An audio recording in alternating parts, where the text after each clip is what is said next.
Бу Казан үзәге. Татарстан һәм Татар башкаласы мәркәзе. Татарлыкны күрсәткән бина объектларны барлыйк әле. Уйлап карасаң, Казан үзәге татарлыктан тулысынча арынып бара кебек. Кол Шәриф мәчете. Элек Казанның төп символы булып Сөембикә манарасы гына саналса, соңрак аңа 2005 елда ачылган бу мәчет тә өстәлде. Шулай да Кол Шәриф гади мәчет түгел, ул музей буларак та хезмәт итә.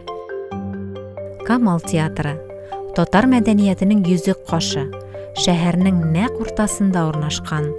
Биргә һәр төрле транспортта да, шул исәптән метрода да килеп була. Әмма Камал театрын хәзерге урыныннан күчерәчәкләр. Яңа бина исә үзәктән читтәрәк, Кабан күле буенда төзелергә тиеш. Камал театрының хәзерге бинасына нинди хуҗа табылыр, бу әлегә билгеле түгел. Милли китапханә. 2020 елга кадәр ул да Казанның нәкъ уртасында, Кремль урамында урнашкан иде. Тик хакимият аны бераз читкәрәк, Казан су буена, элекке Казан милли мәдәни үзәге бинасына күчерде. Үзәк үзе ябылды. Хәзер монда транспортта барып җитәм димә. Күптән планлаштырылган мөселман гимназиясе. Казанда менә дигән православ гимназия эшләп килә. Ул шәһәрнең нәкъ үзәгендә, Туфан Миңнуллин урамында, өр-яңа бинада урнашкан. Әмма мөселман гимназиясын ачабыз дип вәгъдә итеп килсәләр дә, ул әлегәчә юк. Җәмигъ мәчет. 1 ел элек ислам динен кабул итүнең 1100 еллыгын бәйрәм иткән вакытта түрәләр Казанда зур җәмигъ мәчет төзелә башлый диде.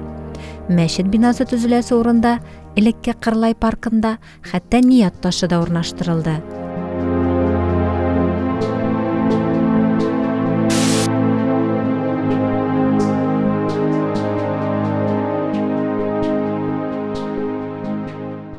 Әмма 1 ел узды, бу урында бернинди төзелеш тә юк. Ният ташы үзе юкка чыкты. Җәмигъ мәчет шушы урында төзелсә, ул 2021 елда ачылган Казан Изге Ана иконасы чиркәвен визуаль яктан баланслар, тигезләр иде. Халык эшендә намазга йөрү бик җайлы булыр иде, чөнки мәчет бинасы метро станциясе янында гына урнашкан булыр иде. Әмма 24 майда яңа мәгълүмат чыкты.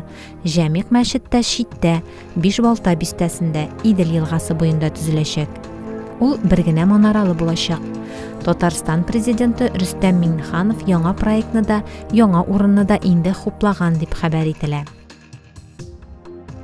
Моңарчы телгә алынган татар объектлары кебек үк, бу юлы да Казанның мөселман ягын, татарлыкны күрсәтүче тамга бина шәһәр үзәгеннән, шәһәр манзарасыннан читкә, халык күзеннән ераккарак күчерелә. Казанның татарлыгы кемгә комачаулый? Фикерләрегезне комментарийларга языгыз.